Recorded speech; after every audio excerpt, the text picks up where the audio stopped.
సంక్షేమ క్యాలెండర్కు బదులుగా చంద్రబాబు సర్కార్ అప్పుల క్యాలెండర్ అమలు చేస్తోంది. వారం వారం అప్పుల మోత మోగిస్తూ రాష్ట్రాన్ని రుణాంధ్రప్రదేశ్గా మార్చేసింది.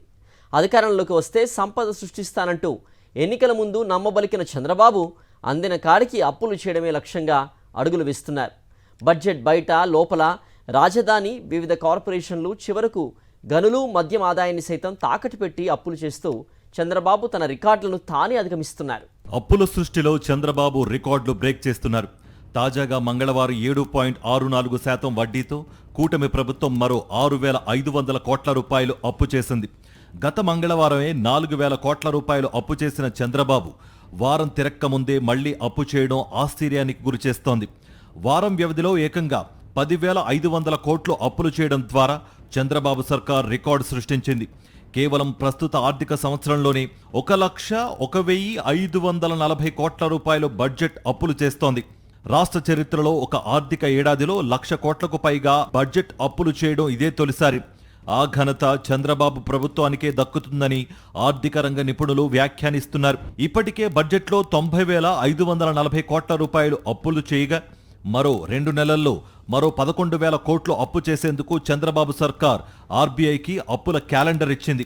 ఇలా చంద్రబాబు 2 ఏళ్ల పాలన పూర్తి కాకుండానే బడ్జెట్ లోపల బయట కలిపి ఏకంగా దాదాపు 3 లక్షల కోట్ల రూపాయలు అప్పులు చేయడంపై ఏపీ ప్రజలు ఆగ్రహం వ్యక్తం చేస్తున్నారు.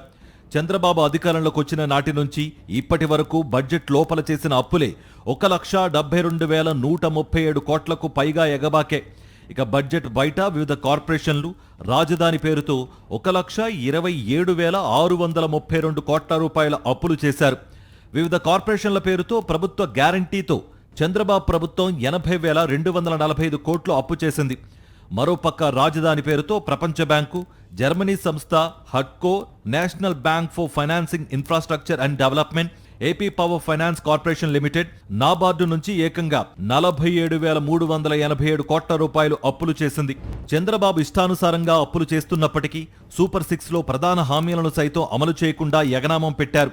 పోనీ తీసుకున్న అప్పులతో ఆస్తుల కల్పన చేపట్టారా అంటే అదీ లేదు.